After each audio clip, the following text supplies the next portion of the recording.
j'ai décidé de m'installer en Europe. Depuis, donc, je suis devenu entrepreneur engagé dans différents secteurs d'activité, dont la mode, l'art, surtout l'artisanat d'excellence. Et ça a été déclenché depuis ma visite en Inde en 2013. J'avais vu un tissu qui m'a rappelé les caftans de ma mère, et puis je savais pas que les êtres humains pouvaient faire ce type de tissu. J'ai eu la chance de visiter quelques villes dans Varanasi pour voir les artisans, les rencontrer.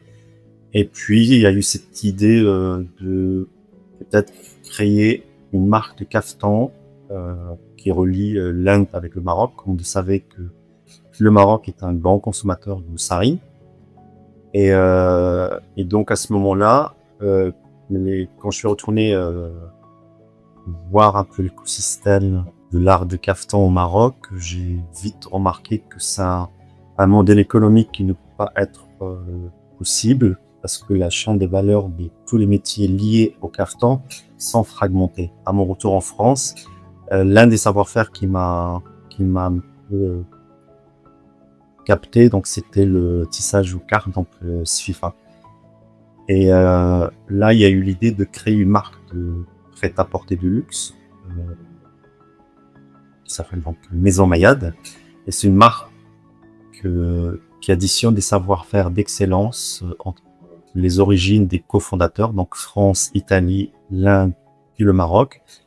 Et on voulait que donc Sfifa puisse être la colonne vertébrale de cette marque-là. Et surtout que si cette marque marche, on avait une idée qu'il y aura une partie des bénéfices qui va être reversée à des projets sociaux pour soutenir les artisans en Inde et au Maroc. La volonté de mes parents, c'était que je retourne au Maroc, et le fait de rester en Europe, donc j'avais toujours ce lien avec le Maroc, et je me suis dit peut-être qu'il faut faire quelque chose pour montrer au Maroc, à mes parents, que je peux être à l'étranger et être aussi l'ambassadeur de la culture marocaine.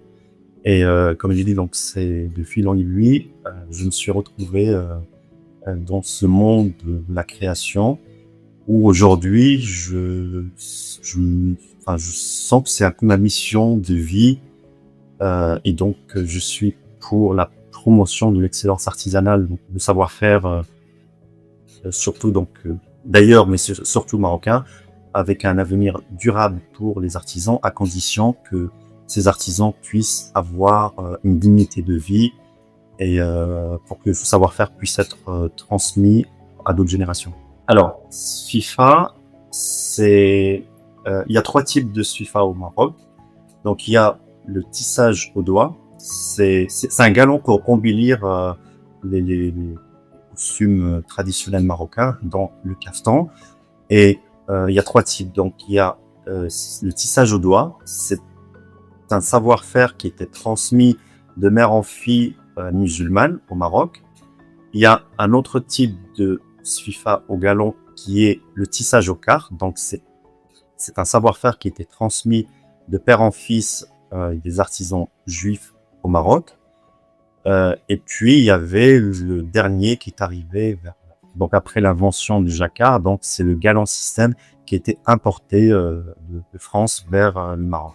Quand j'étais au Maroc, donc pour comprendre l'écosystème, donc les arts qui sont liés au caftan marocain, j'ai découvert que la chaîne de valeur des différents savoir-faire sont fragmentées.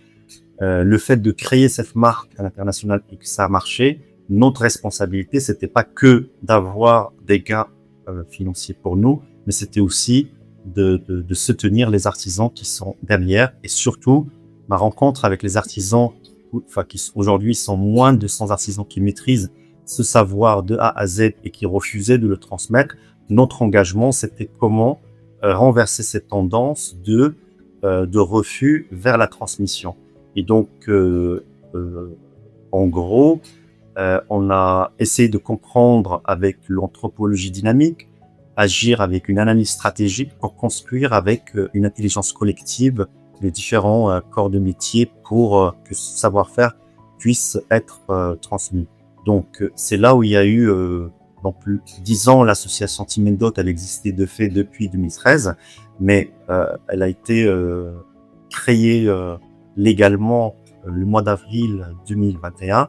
Et donc là, on s'est intéressé à transmettre ce savoir-faire à des femmes qui vivent dans le milieu rural, donc dans la région de House.